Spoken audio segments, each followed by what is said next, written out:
جو ویران جگہ ہوتی ہے نا، ویرانوں پہ اگر آپ جاتے ہیں تو رسول اللہ صلی اللہ علیہ وسلم نے اس کی دعائیں بھی بتا دی کہ جب تم وہاں پہ جاتے ہو تو تم نے کون سی دعا پڑھنی ہے. پھر جیسے نجاست والی جگہ پہ جیسے ہم باتھ روم میں جاتے ہیں تو رسول اللہ نے دعا سکھائی تھی نا، اللہم انی اعوذ بک من الخبث والخبائث، تو وہ پڑھ کے جاؤ تو آپ اللہ سبحانہ تعالیٰ پروٹیکشن میں ہوگے، آپ کو کوئی کچھ نہیں کر سکتا. انسان کا جب آرا ایکسپوز ہوتا ہے،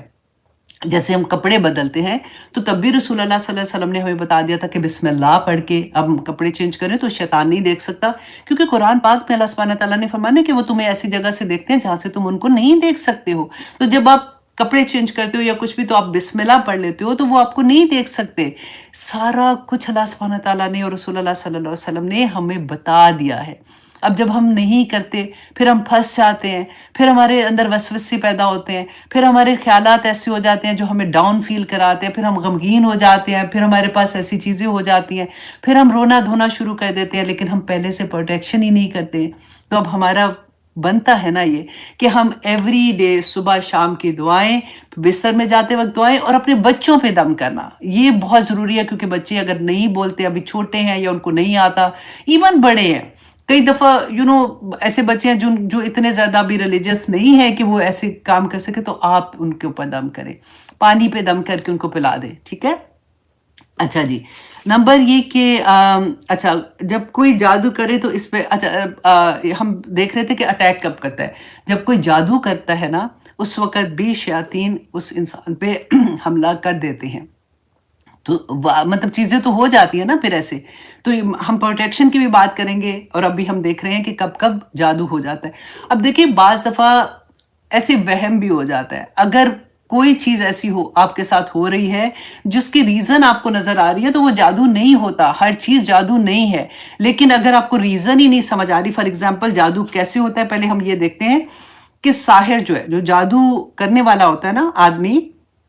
وہ اپنے آپ کو شیطان کے ساتھ بیچ دیتا ہے. بیسیکلی اس کو اپنے آپ کو سرنڈر کرتا ہے، اور شیطان جو ہے، ابلیس تو انسان کا دشمن ہے. وہ پھر ایسے ایسے کام کراتے ہیں، گندے کام جیسے ہوتے ہیں نا، استغفر اللہ، جو آپ کو ٹائم ملے گا تو آپ ضرور اس کو ریسرچ کر کے دیکھ لیجئے گا کہ گند جو ہوتا ہے نا، جیسے بات پارٹی ہوتی ہے یا اس طرح کی چیزیں ہوتی ہیں، کئی دفعہ تو کہتے ہیں قرآن پاک پہ بھی مطلب غلط کام کرتے ہیں، اور اس طرح سے جتنا گندے سے گندا کام وہ کر سکتے ہیں نا، وہ جادوگر بننے کے لیے ان کو یہ سارا کچھ کرنا پڑتا ہے. پھر چلے کاٹنا، قبرستان میں جانا، وہاں پہ قبروں کے اندر بیٹھ کے کتنے کتنے دن کے لیے وہ غلط عملیات کرنا اور وہ پڑھنا، اور پھر اس طرح سے یہ سسٹم ہوتا ہے کہ لینا اور دینا جیسے ہوتا ہے. یہ کرنے کے بعد پہلے انسان توبہ استغفار، پہلے انسان کرتا ہے ایسے، اور پھر جنات اس کے کام کرتے ہیں. اچھا، انسان اپنی عقل اور جن اپنی طاقت سے کچھ لو اور کچھ دو کا کام کرتے ہیں، یہ ڈیل ہوتی ہے. اور کپڑے اترے ہوئے جو کپڑے ہوتے ہیں، اور بال ہوتے ہیں اور ناخن ہوتے ہیں. اب ہوتا کیا ہے کہ جادوگر میں کوئی اپنی طاقت نہیں ہوتی ہے، وہ جو بھی ہے وہ جنات سے وہ کام کراتے ہیں. اور ہوتا کیا ہے کہ انسان کے اندر، جیسے اگر فار ایگزامپل انہوں نے بندش ڈال دی ہے، کوئی کاروبار میں بندش ہو سکتی ہے، اولاد میں بندش کر دیتے ہیں. کئی دفعہ ہوتا ہے کہ میاں بیوی اچانک لڑنا شروع ہو جاتے ہیں، اور حالات خراب ہونے شروع ہو جاتے ہیں. تو یہ ساری چیزیں جو ہوتی ہیں کہ بیسیکلی جیسے دل میں خیال آئے گا، آپ نے کوئی بزنس کر رہے ہیں، اگر بندش ہے تو آپ کی ڈیل اچھی خاصی ہوتے ہوتے آپ کو یہ لگے گا، بار بار آپ کے دل میں وسوسہ آئے گا، اور وہ کیونکہ ہم نے پروٹیکشن ہی کی ہوتی نا، تو ہم اتنے ویک ہوتے ہیں کہ ہم ان جو خیالات بار بار آتے ہیں نا، ہم ان کو اون کرنا شروع کر دیتے ہیں. ہم سوچتے ہیں کہ نہیں یہ ٹھیک ہی ہے، نہیں یہ ڈیل ٹھیک نہیں ہے، میں نے نہیں کرنی، اور میں وہ ڈیل ہم کینسل کر دیتے ہیں. کئی دفعہ بیٹھے بیٹھے کاروبار ہے آپ کا، آپ نے جانا ہے، جاب پہ جانا ہے یا کچھ ہے، آپ کا دل ہی نہیں کرے گا، آپ جاؤ گے ہی نہیں. ڈپریشن میں آ جاتا ہے بندہ کہ میں جا ہی نہیں سکتا، میں پرفارم ہی نہیں کر سکتا. جاؤ گے بھی تو مطلب اتنا ویک بندہ ہو جاتا ہے ایموشنلی، اور اس کا موڈ ایسا ہو جاتا ہے کہ وہ پرفارم نہیں کر سکتا، جاب سے نکال دیتے ہیں. تو اچھا، اس کے علاوہ کہ کون کون سے جادو ہوتے ہیں، ساتھ میں اب جلدی جلدی آپ کو چھوٹا چھوٹا والا بھی کر کے بتانا چاہ رہی ہوں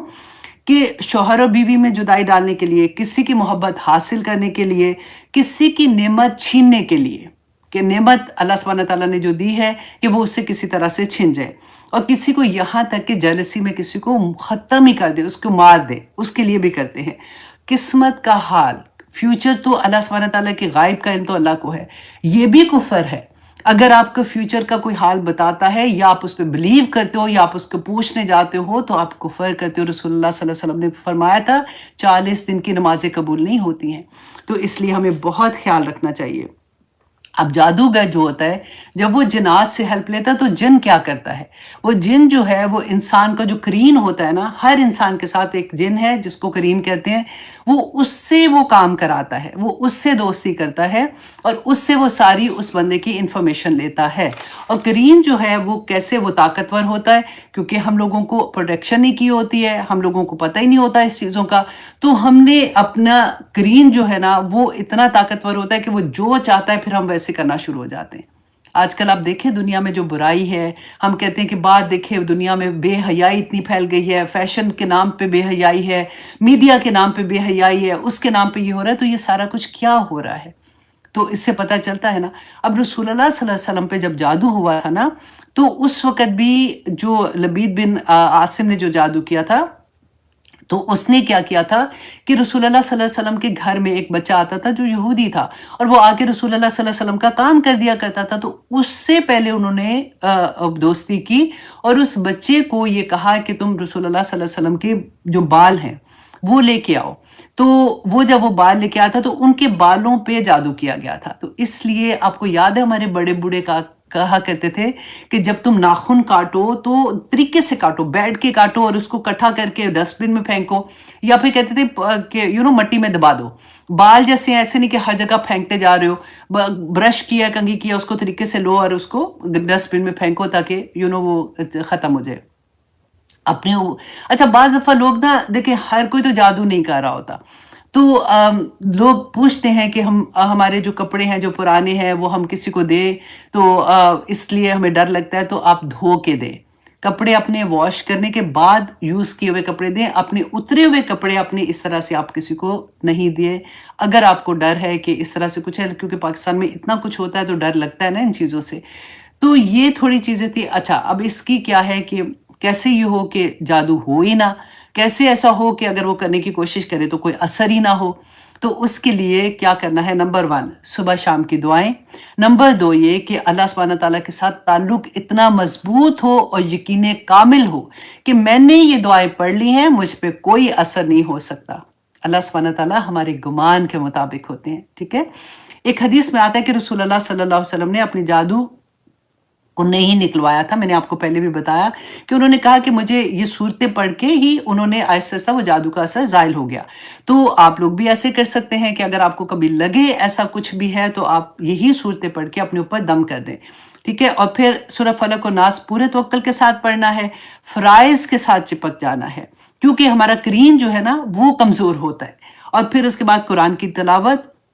اگر کوئی بھی ایسا سائن لگتا ہے تو سورۃ البقرہ گھر میں پڑھیں، لگا دیں گھر میں، تو انشاءاللہ بار بار، ایک دفعہ ختم ہوتی ہے دوبارہ سے پڑھیں۔ اچھا آیت الکرسی سونے سے پہلے، ہر نماز کے بعد، ٹھیک ہے۔ اور سورۃ البقرہ کی آخری 2 آیات پڑھنے سے، نہار منہ 7 عدد اجوا کھجور کھانے سے، ہجامہ کرانے سے، شرع دم خود بھی کریں،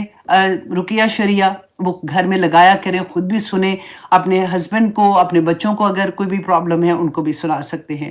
اچھا حلال رزق سب سے بڑی بات ہے، حلال رزق و طہارت، یہ احتیاطی تدبیریں ہیں، لیکن آپ ایک بات پہ ایز اے مسلمان آپ کو یہ یقین کرنا پڑے گا کہ اگر آپ یہ سارا کچھ کر رہے ہیں تو آپ پہ کوئی کچھ نہیں کر سکتا۔ اللہ سبحانہ تعالیٰ نے کیا فرمایا تھا کہ جا تو نے جو کرنا ہے میرے مومن بندوں کا تو کچھ نہیں کر سکتا۔ رسول اللہ صلی اللہ علیہ وسلم پہ جب جادو ہوا تھا تو مفسرین کہتے ہیں کہ وجہ بھی یہی تھی کہ اللہ سبحانہ تعالیٰ امت کو یہ بتانا چاہتے تھے کہ کس طرح سے اپنے آپ کو ان چیزوں سے محفوظ رکھ سکتے ہیں نا، کہ اللہ سبحانہ تعالیٰ کہتے ہیں کہ نبی صلی اللہ علیہ وسلم نے ہماری رہنمائی جو کی تھی کہ قیامت کے دن لوگ جیسے ان کی امت میں انہوں نے کہا کہ ایسا شخص آئے گا جس کے پاس بہت زیادہ نیکیاں ہوں گی، نماز روزہ حج زکوٰۃ سے بھرا ہوا آئے گا، اور اللہ سبحانہ تعالیٰ کے سامنے بڑی خوشی سے اس کو یہ ہوگا کہ میں نے تو ساری زندگی بڑی نیکیاں کی، تو اس سے اتنے میں کوئی ایک شخص آئے گا اور آ کے کہے گا کہ یا رب العالمین اس نے میرا یہ حق مارا تھا، تو اللہ سبحانہ تعالیٰ فرشتوں کو کہیں گے کہ اس کی نیکیاں اس بندے میں ڈال دے، کیونکہ وہاں پہ تو کرنسی کوئی ہوگی نہیں، یا وہاں پہ تو یہ سارا معاملہ ہی ہمارا وہ ہوگا، جو ہمارے گڈ ڈیڈز ہیں اور ہمارے بیڈ ڈیڈز ہیں وہی ہماری کرنسی ہوگی. تو اس کے نامہ مال میں ڈال دیا جائے گا. اس طرح سے کوئی اور حق لینے والا آ گیا تو اس کے نامہ مال میں ڈال دیا جائے گا. تو آخر میں اس بندے کی نیکیاں جب ختم ہو جائیں گی اور کوئی اپنا حق مانگنے آ گیا تو اللہ سبحانہ تعالیٰ کہیں گے کہ جو مظلوم ہے، جس پہ اس نے اگر کوئی ظلم کیا تو اس کی گناہ اس کے نامہ مال میں ڈال دو. اور پھر فرشتوں کو کہا جائے گا کہ اس کو گھسیٹ کے دوزخ میں ڈال دو. یہ کوئی چھوٹا معاملہ تو نہیں ہے نا. اس لیے جب آپ کسی کے بارے میں کوئی سفارش کرتی ہے، کسی کے بارے میں کوئی بات کہتی ہے، تو یہ دیکھ لیا کیجئے کہ وہ حقدار ہے کہ نہیں. کہیں ایسا تو نہیں کہ میں کسی کا حق کس سے ختم کر رہی ہوں، تو کیونکہ اس کا تو جواب دینا پڑے گا نا. تو آگے دیکھیے کہ اللہ سبحانہ تعالیٰ کہتے ہیں وَكَانَ اللَّهُ، اور ہے اللہ عَلَىٰ كُلِّ شَيْءٍ، ہر چیز پر مقیتا، اور نگران. یہاں پہ مقیتا جو اللہ کا نام آیا ہے نا، اللہ کی جو صفت آئی ہے، دیکھیے یہ کتنی خوبصورت ہے کہ اللہ سبحانہ تعالیٰ کہتے ہیں میں نگران ہوں، میں دیکھ رہا ہوں. تمہارا ایسا نہیں کہ تمہاری جو مرضی تم وہ کرو، تم یہ سوچو کہ کوئی دیکھنے والا نہیں ہے. اللہ سبحانہ تعالیٰ ہر چیز پہ نگران ہے. اور آگے اللہ سبحانہ تعالیٰ ہمیں ایک اور ادب سکھا رہے ہیں، اور یہ بہت خوبصورت ادب ہے. وَإِذَا، اور جب حُيِّيتُم، جب دعا دیے جاؤ تم، بِتَحِيَّةٍ، کوئی بھی دعا. دیکھیں نکرہ ہے کہ کوئی بھی دعا آپ اگر کسی کو دیتے ہیں، اور یہاں پہ سلام کی بات ہو رہی ہے. جیسے ہم جب ایک دوسرے سے ملتے ہیں تو ہم ایک دوسرے کو السلام علیکم کہتے ہیں. فَحَيُّ، تو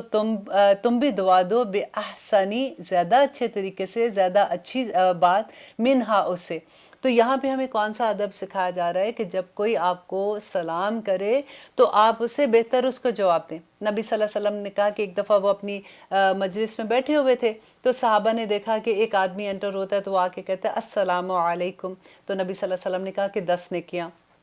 پھر تھوڑی دیر کے بعد ایک اور آدمی انٹر ہوتا ہے اور وہ آ کے کہتا ہے السلام علیکم ورحمۃ اللہ. تو نبی صلی اللہ علیہ وسلم کہتے ہیں کہ 20 نیکیاں. اور پھر ایک اور آدمی انٹر ہوتا ہے تو وہ کہتے ہیں السلام علیکم ورحمۃ اللہ وبرکاتہ. تو نبی صلی اللہ علیہ وسلم نے کہا کہ 30 نیکیاں. تو دیکھیے بیٹھے بٹھائے 30 نیکیاں. آپ کسی ایک کو سلام کرتے ہیں، آپ کسی کو دعا دیتے ہیں، تو کس طرح سے آپ کو واپس اللہ سبحانہ تعالیٰ 30 نیکیاں دے دیتے ہیں. ہم ایسا موقع ضائع ہی کیوں کریں. اب دوسری بات، نبی صلی اللہ، ایک دفعہ ایک حدیث میں پڑھی تھی کہ اس کا خلاصہ بیان کرتی ہوں کہ حضرت عائشہ کہتی ہیں کہ ایک دفعہ وہ بیٹھی ہوئی تھی تو انہوں نے دیکھا کہ ایک یہودی آیا اور نبی صلی اللہ علیہ وسلم کو آ کے اس نے کہا السلام علیکم. تو نبی صلی اللہ علیہ وسلم نے اس کو جواب دیا وعلیکم، جیسے جواب دیتے ہیں. تو عائشہ کہتی ہیں کہ مجھے اتنا غصہ آیا، کیونکہ ان کو تو مطلب سمجھ آ رہی تھی. السلام کا مطلب کیا ہوتا ہے کہ تم پر یعنی تمہیں موت واقعہ ہو جائے. تو حضرت عائشہ کو غصہ اور انہوں نے ذرا سختی سے جواب دیا. تو نبی صلی اللہ علیہ وسلم نے کہا کہ عائشہ، اللہ کو اتنی سختی پسند نہیں ہے. تم نے یہ نہیں دیکھا کہ میں نے کیا جواب دیا تھا؟ میں نے بھی تو اس کو وعلیکم کہہ دیا نا، کہ تم پر بھی وہی ہو جو تم نے مجھے کہا ہے. تو اب دیکھیے کہ کئی دفعہ آج کل کے دور میں آپ یہ دیکھیے کہ ہمارے بچے سلام کیسے کرتے ہیں. آپ ذرا نوٹ کرنا شروع کر دیجئے اپنے ہی گھر میں. دیکھیں اللہ ماشاءاللہ، پھر میں وہی بات کروں گی کہ بہت سے گھرانے الحمدللہ ایسے ہیں جہاں پہ بچے پراپر سلام کرتے ہیں. لیکن زیادہ تر آپ دیکھیے کہ بچے کیسے سلام کرتے ہیں، السلام علیکم السلام علیکم، ایسی آواز ساؤنڈ نہیں آپ کو آ رہی ہوتی، اور ہم بھی آگے سے بس مسکرا کے آگے سے ویسے ہی جواب دے رہے ہوتے ہیں. تو ایکچولی وہ کیا کہتے ہیں کہ آپ پر موت واقعہ ہو. یہ بددعا ہے جو کسی کو دیتے ہیں، اور ہم کبھی اپنے بچوں کا کریکٹ نہیں کرتے. آپ نے یہ بھی دیکھا ہوگا کہ جب ہم پارٹیز میں جاتے ہیں، دیکھیے اللہ سبحانہ تعالیٰ کہتے ہیں جنتیوں کے لفظ ہوں گے، جب وہ ایک دوسرے کو ملیں گے تو وہ سب سے پہلے ایک دوسرے کو السلام علیکم کہیں گے. اور اللہ سبحانہ تعالیٰ نے یہی سکھایا ہم مسلمانوں کو بھی، آدم علیہ السلام کو بھی یہی سکھایا تھا سب سے پہلے کہ وہ فرشتوں کو سلام کریں، اور اس کا جو انہوں نے جواب دیا تھا تو اللہ سبحانہ تعالیٰ نے کہا تھا کہ یہی آپ کی تمام امت کے سلام ہوگا. تو ہم کیسے بھول جاتے ہیں. آج کل کیا ہوتا ہے ہائے ہاؤ آر یو، ہم ایسے کہتے ہیں کہ اگر کسی کو السلام علیکم کہہ بھی دیں گے تو ہم آئین جو ہے اس کو ایسے فلیٹ کر کے بولیں گے کہ کہیں یہ نہ کوئی کہہ دے کہ اردو میڈیم سے پڑھ کے آئی ہے، یہ کیا السلام علیکم کر رہی ہے، کوئی مذاق ہی بنا دیں گے. ہم کس طرح سے اپنی چیزوں کو چھوڑ رہے ہیں.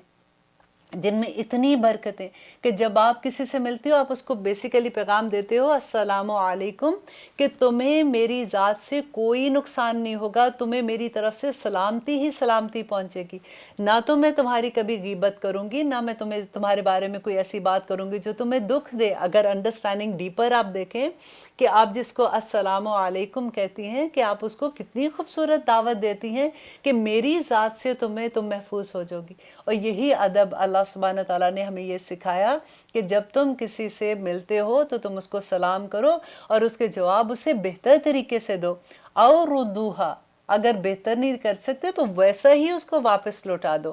ان اللہ، بے شک اللہ کانا ہے علی کل شیء، ہر شے پر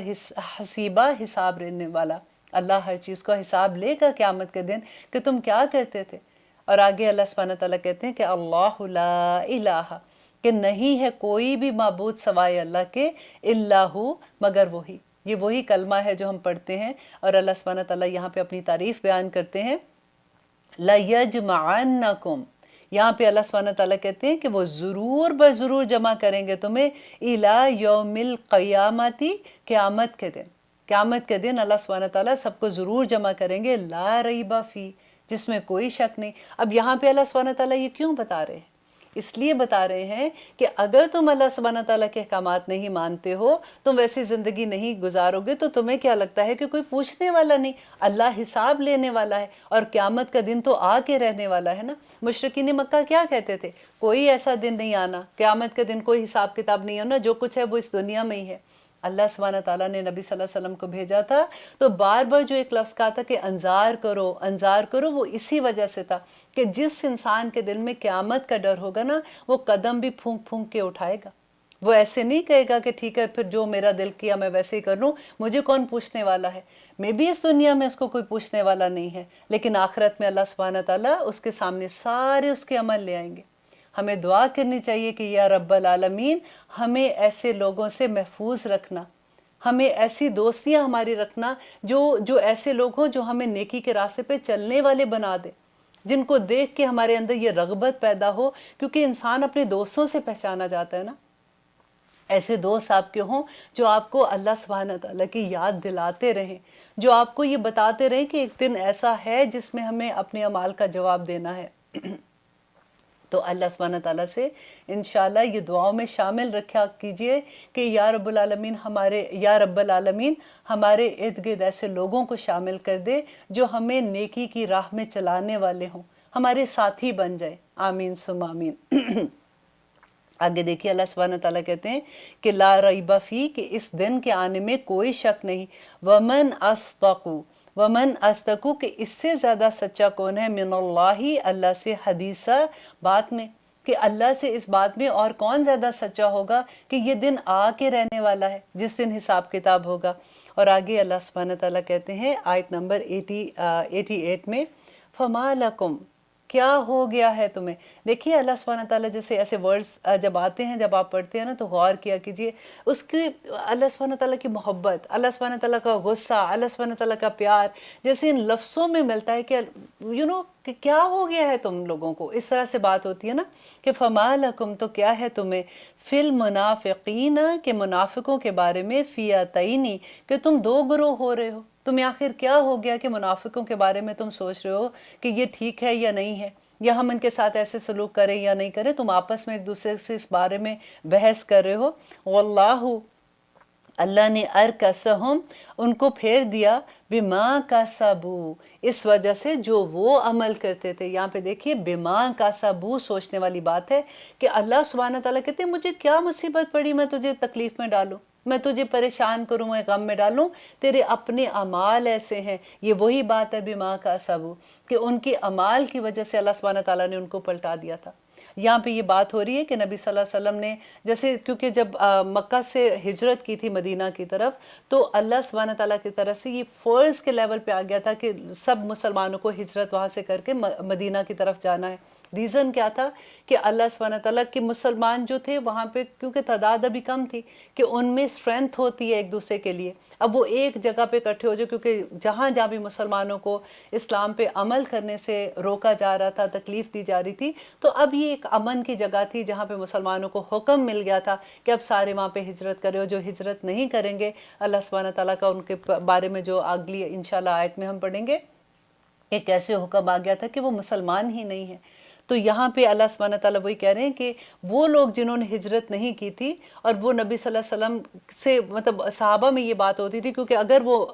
مشرکین مکہ کے پاس ہیں اور انہوں نے ہجرت بھی نہیں کی ہے اور ان کے ساتھ مل کے وہ کوئی جیسے جنگ کے لیے آتے تھے، کیونکہ مشرکین مکہ تو اگینسٹ تھے مسلمانوں کے، اب وہ جنگ کے لیے آتے ہیں تو وہ ان کے ساتھ جنگ کے لیے بھی آتے ہیں کیونکہ وہ ان کے ساتھ رہتے ہیں، یا ان کو مال دے کے ان کی ہیلپ کرتے ہیں، یہ کسی بھی طرح سے کہ ان کے ساتھ رہ کے ان کی تعداد زیادہ بڑھانے میں ان کی مدد کرتے ہیں۔ تو اللہ سبحانہ تعالیٰ یہاں پہ کہتے ہیں کہ ان کے ساتھ کیا سلوک کیا جائے، آگے پھر انشاءاللہ منافقین کی کھول کھول کے اللہ سبحانہ تعالیٰ آیات بیان کرتے ہیں، کیونکہ اب دیکھیے کہ پہلے ہم نے جو پڑھا تھا نا، تو اللہ سبحانہ تعالیٰ نے کہا منافقین ہے، تم اعراض کرو ان سے، تم منہ موڑ لو، ان کو زیادہ تمہیں اب پریشان ہونے کی ضرورت نہیں ہے، بس ان کو نصیحت لیکن کرتے رہو، میں بھی ان کے دل بدل جائے۔ لیکن اب آیات ایسی آتی ہیں جہاں پہ اللہ سبحانہ تعالیٰ پھر کھول کے بیان کرتے ہیں کہ جو منافق ہے ان کے ساتھ کیا سلوک کیا جانا چاہیے، کہ اگر وہ کہتے ہیں کہ وہ لوگ تم لوگ دو گروہ ہو گئے ہو، کہ ایک یہ کہتے ہیں کہ اگر وہ مشرکین مکہ کے ساتھ آتے ہیں حملہ کرنے کے لیے تو پھر ہم ان کے ساتھ جنگ کیسے کر سکتے ہیں، وہ تو مسلمان ہیں، مسلمان کو اگر مارا جائے گا تو وہ تو پھر مسلمان دوسرے کو اس کا دیت دینی پڑے گی، اگر غلطی سے کر جاتے ہیں، خطا قتل ہوتا ہے، اور اگر دوسرا ہوتا ہے تو دوسرے کی جان بھی اسی طرح سے لینی ہوتی ہے۔ تو اگر اسی بات پہ کہ اگر ہم ان کے ساتھ کیا سلوک کریں، ایک کہہ رہا ہے کہ نہیں وہ مسلمان ہے ہم نہیں کر سکتے، دوسرا کہہ رہا ہے نہیں وہ کافروں کے ساتھ ہے، ان کی یہی سزا ہے، ان کو اگر وہ آتے ہیں مقابلے پہ تو ان کو قتل کیا جانا چاہیے۔ تو اسی بارے میں اللہ سبحانہ تعالیٰ یہاں پہ کہتے ہیں کہ آتوریدونا، کیا تم چاہتے ہو ان کے تہتدو، کہ تم ہدایت دو، من جس کو اضل اللہ، کہ جس کو اللہ نے گمراہ کر دیا، کہ تم اس کو ہدایت دینا چاہتے ہو، کیونکہ اللہ سبحانہ تعالیٰ نے پچھلی آیت میں کہا تھا نا کہ ارکسو، کہ ارکسوہم، کہ اللہ سبحانہ تعالیٰ نے ان کو پھیر دیا اس وجہ سے کہ ان کے اعمال کی وجہ سے۔ تو اللہ کہتے ہیں کہ جس کو میں نے گمراہ کر دیا کیا تم اس کو واپس لانا چاہتے ہو؟ وَمَن يُضْلِلِ اللَّهُ، اور جس کو گمراہ کر دے اللہ، فَلَن تَجِدَ، تو ہرگز نہیں پائے گا لہو اس کے لیے سبیلا، کوئی راہ۔ تو اللہ جس کو گمراہ کر دے اس کا کوئی والی وارث نہیں ہے۔ تو تم اس کے لیے اگر تم ایسے سوچ رہے ہو تو تم غلط سوچ رہے ہو۔ وَوَدُّوا، اور چاہتے ہیں اور دل سے چاہتے ہیں، لو کاش کہ تکفرونا، کہ تم کفر کرو، کما کفروا، جیسا کہ کفر کیا انہوں نے، فتکونوا، تو ہو جاؤ سواءً، برابر۔ تو یہاں پہ اللہ سبحانہ تعالیٰ کیا منافقین جو ہے ان کی ایک اور بات بتا رہے ہیں کہ ان کی خواہش کیا ہوتی ہے کہ تم بھی ایسی حرکتیں کرو تاکہ ہم سارے برابر ہو جائے، کوئی کسی کو یہ نہ کہہ سکے کہ تم اچھے ہو تم برے ہو، تاکہ ہم ساروں کا عمل ایسا ہو جائے۔ اب اس آیت میں ہمیں کیا ملتا ہے کہ ہمیں یہ دیکھنا ہے کہ ہمارے لو ون جو ہمارے اراؤنڈ بھی ہیں، اللہ کرے کہ سارے مومن ہو، آمین سم آمین۔ لیکن اگر ہمارے ڈیفینیٹلی ہم باہر کی دنیا میں ملتے ہیں، ہمارے جاننے والے بھی ہوتے ہیں، ہمارے دوست بھی ایسے ہوتے ہیں، دیکھیں بار بار وہی بات ہوتی ہے کہ شیطان کے کوئی سینگ نہیں نکلے ہوتے، یا ایسا نہیں ہوتا کہ اس کی شکل کے اوپر کوئی نشانی لگی ہوگی کہ یہ شیطان ہے، یہ منافق ہے، یہ ایسا ہے۔ اللہ سبحانہ تعالیٰ نشانیاں بتاتے ہیں کہ ایسے لوگ جو آپ کو بھی گھسیٹتے، خود برے کام کرتے ہیں اور آپ کو بھی اس میں رغبت دلاتے ہیں کہ نہیں کوئی بات نہیں، اب اتنی تھوڑی بات ہے، اب اللہ سبحانہ تعالیٰ سارا وقت تھوڑی دیکھ رہا ہے، اب اپنی بھی تو لائف ہے نا تھوڑی سی۔ جہاں پہ کوئی ایسی بات کرتا ہے آپ الارم آپ کا آن ہو جانا چاہیے، آپ کو پتہ لگ جانا چاہیے کہ یہ کون لوگ ہیں، اور آپ کو اللہ سبحانہ تعالیٰ کی راہ سے اگر روک رہے ہیں تو یہ کیسے، ان کا معاملہ کیا ہوگا، اور ان سے بچنے کی اللہ سبحانہ تعالیٰ سے دعا کرنی چاہیے۔ اب لیتے ہیں ایک چھوٹی سی بریک، پھر انشاءاللہ دیکھتے ہیں کہ آگے اللہ سبحانہ تعالیٰ کیا فرماتے ہیں۔ الحمدللہ ہم کر رہے ہیں سورۃ النساء کی آیت نمبر 88، جس میں آگے اللہ سبحانہ تعالیٰ کہتے ہیں کہ فَلَا تَتَّخِذُوا، تو نہ بناؤ، منہم، ان میں سے، اولیاء، کہ ان کو دوست مت بناؤ، حتیٰ، یہاں تک کہ یہاجروا، کہ وہ ہجرت کر جائیں، فی سبیل اللہ، اللہ کی راہ میں۔ اب دیکھیے کیونکہ اس زمانے میں ہجرت کا جو حکم آیا تھا وہ فرض کے لیول پہ تھا، تو یہاں پہ اللہ سبحانہ تعالیٰ یہ شرط لگا رہے ہیں کہ اگر جب تک وہ ہجرت نہیں کر جاتے تو تم ان کو اپنے دوست نہیں بناؤ گے۔ اور آگے دیکھیے کہ آج ہم ہجرت، ہمارے لیے یہ کیا حکم ہے کہ ہم کہاں سے ہجرت کریں. ہماری زندگیوں میں تو ایسی سچویشن نہیں آتی ہے نا, تو ہجرت کرنے والوں کا تو اجر بھی اتنا زیادہ ہے. ہم ہجرت کرتے ہیں اپنے گناہوں سے. ہم اللہ سبحانہ تعالیٰ سے دعا کرتے ہیں کہ یا رب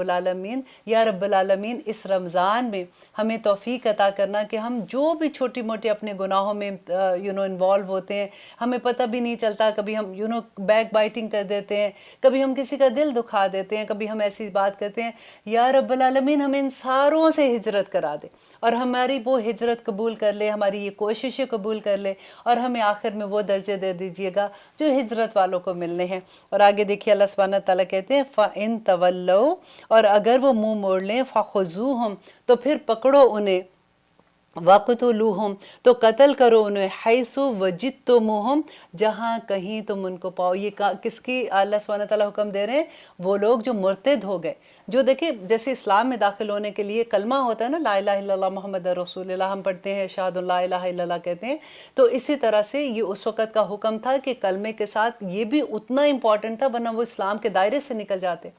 تو اللہ سبحانہ تعالیٰ کہتے ہیں کہ جو اگر یہ حکم نہیں مان رہے ہیں, وہ مرتد ہو گئے ہیں, تو پھر ان کو جہاں کہیں پاؤ ان کو قتل کر دو. اب کیوں ایسے حکم دے رہے ہیں؟ کیونکہ دیکھیں مشرکین مکہ کے ساتھ رہ رہے تھے نا, تو اب مشرکین مکہ جو تھے وہ تو جنگ کرنے, مسلمانوں کو ختم کرنا چاہتے تھے, وہ ان کے لیے جنگ کے لیے آتے تھے. اب یہ جو لوگ پیچھے رہ گئے تھے پھر وہ ان کے ساتھ جنگ کے لیے آتے ہیں. تو شروع میں جو اللہ سبحانہ تعالیٰ نے کہا کہ دو گروہ بن گئے ہو, کہ وہ ایک کہتے ہیں کہ مسلمان ہیں تو کیسے مارے, تو اللہ سبحانہ تعالیٰ نے کہا کہ نہیں, اب اگر وہ ہجرت نہیں کر رہے تو وہ انہی لوگوں کے ساتھ ہے, کیونکہ انہی کے گروہ کے ساتھ وہ مل کے تمہارے ساتھ جنگ کرنے آتے ہیں, یا پھر اپنا مال دیتے ہیں, یا اپنی جو بھی چیزیں اپنا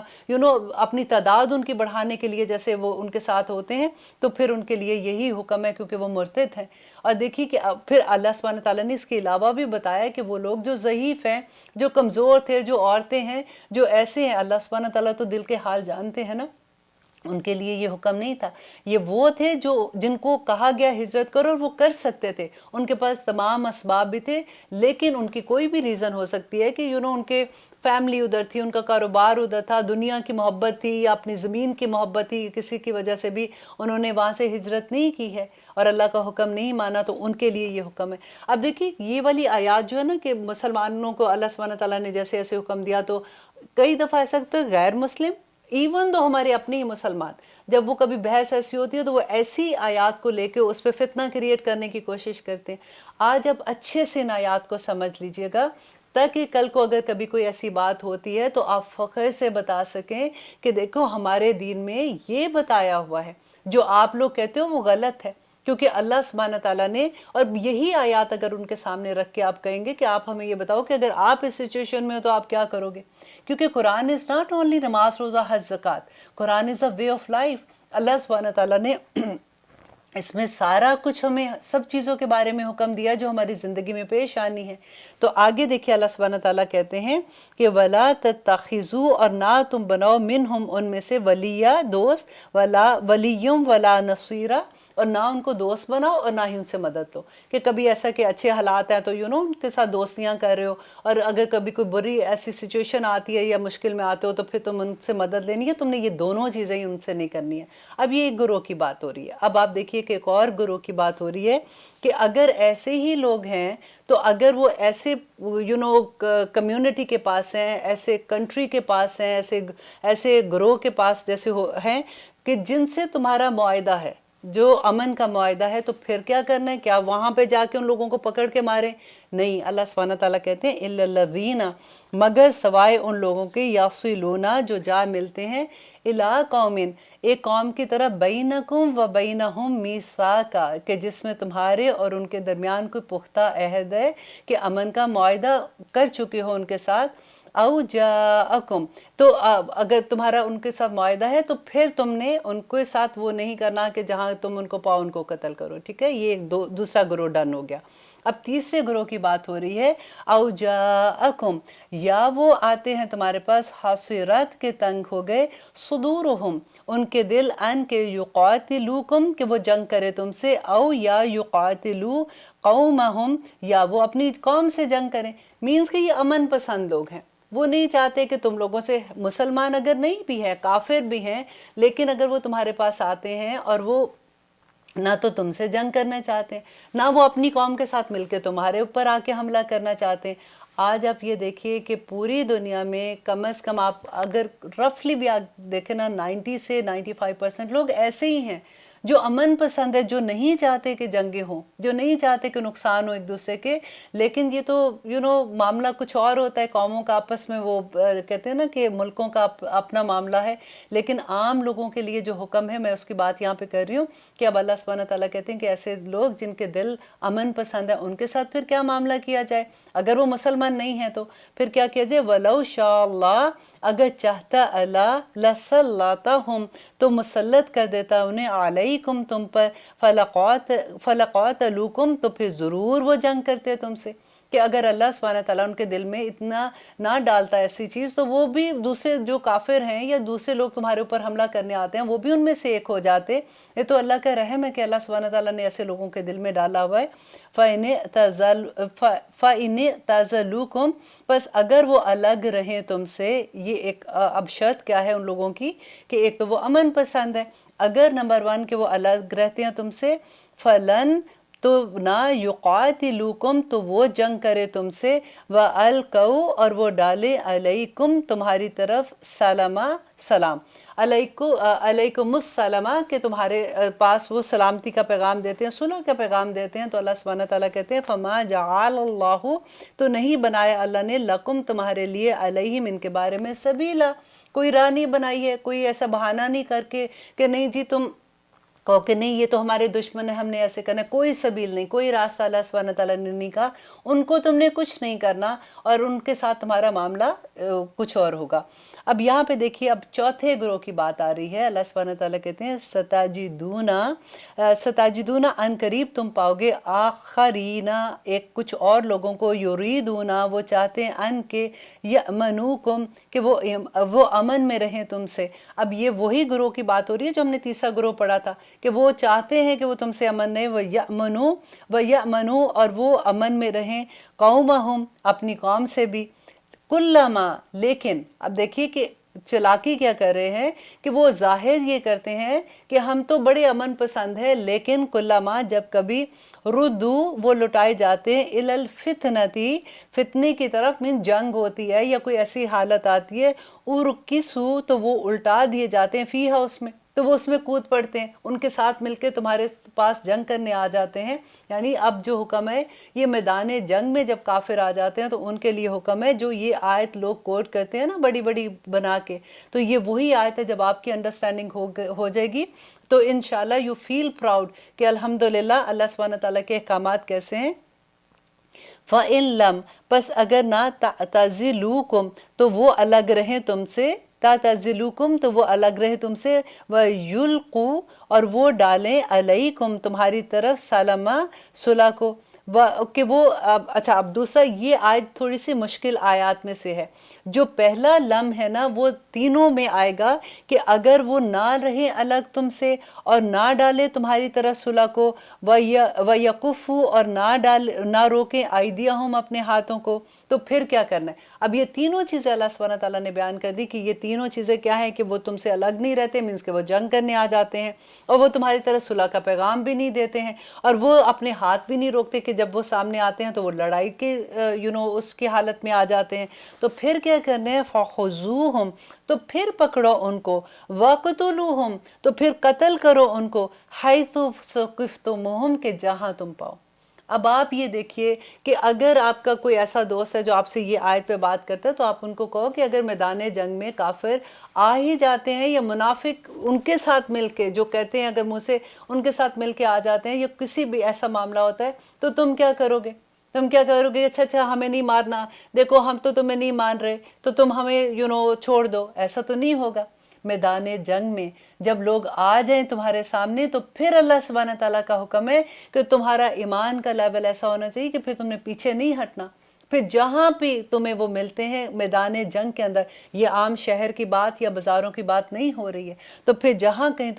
تم ان کو پاؤ تو ان کو قتل کر دو۔ اور آگے اللہ سبحانہ تعالیٰ کہتے ہیں وَأُولَئِكُمْ، اور یہی ہیں وہ لوگ، جعلنا، کہ بنایا ہم نے، لکم، تمہارے لیے، علیہم، جن پر،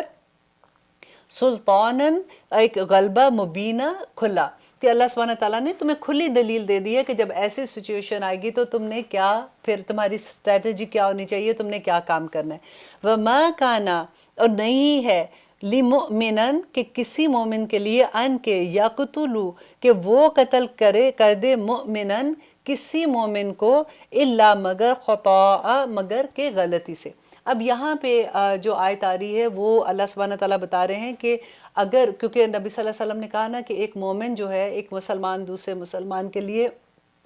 ایک دیوار کی مانند ہے، اور دوسرا کہا کہ ایک مسلمان جو ہے وہ ایک جسم کی مانند ہے، اور ایک مسلمان جو ہے اس کا خون دوسرے مسلمان پہ حرام ہے۔ تو یہاں پہ اسی کی بات ہو رہی ہے کہ اگر اب سچویشن ہو سکتی ہے نا ایسے کہ اگر کسی نے کسی کو قتل کر دیا، کیونکہ حکم تو یہ ہے کہ اگر ایک کسی کو قتل کرتا ہے تو دوسرے کو اس کو قتل کرنا ہوگا، اس کے برابر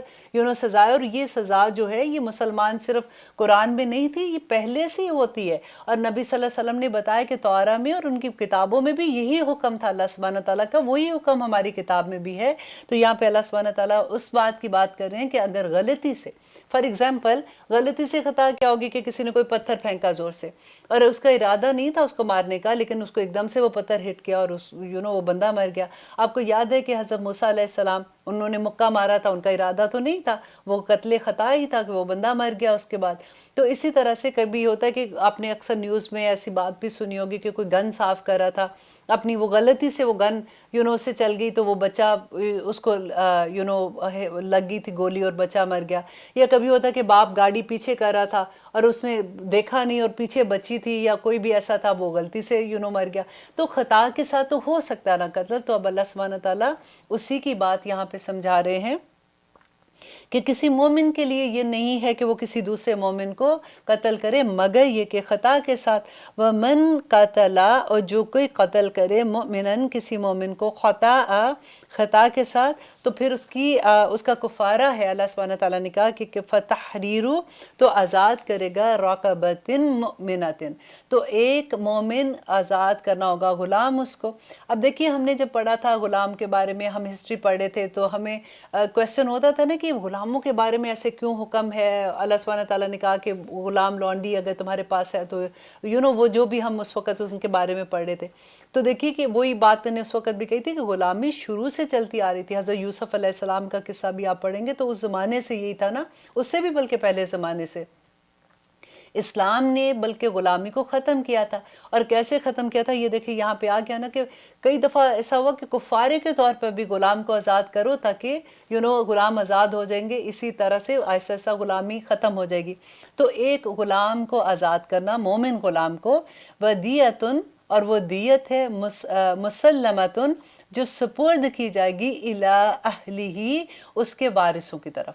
کہ نمبر ایک یہ کہ اس کو غلام آزاد کرنا ہوگا، نمبر یہ کہ اس کو دیت دینی پڑے گی، کس کو؟ اس کے وارثوں کی طرف۔ اور یہاں پہ جو ورڈ ہے نا مسلمتن، غور کرنے والا لفظ ہے، اللہ سبحانہ تعالیٰ نے ایسے کہا کہ ان کو جا کے ان کے سپرد کرنی پڑے گی۔ یہ نہیں کہ بیٹھے بیٹھے کہہ دیا ہاں جی مل جائیں گے تمہیں پیسے، یا میری وہ زمین پڑی ہوئی ہے اس میں ذرا تھوڑا سا جھگڑا ہے اس زمین میں تو وہ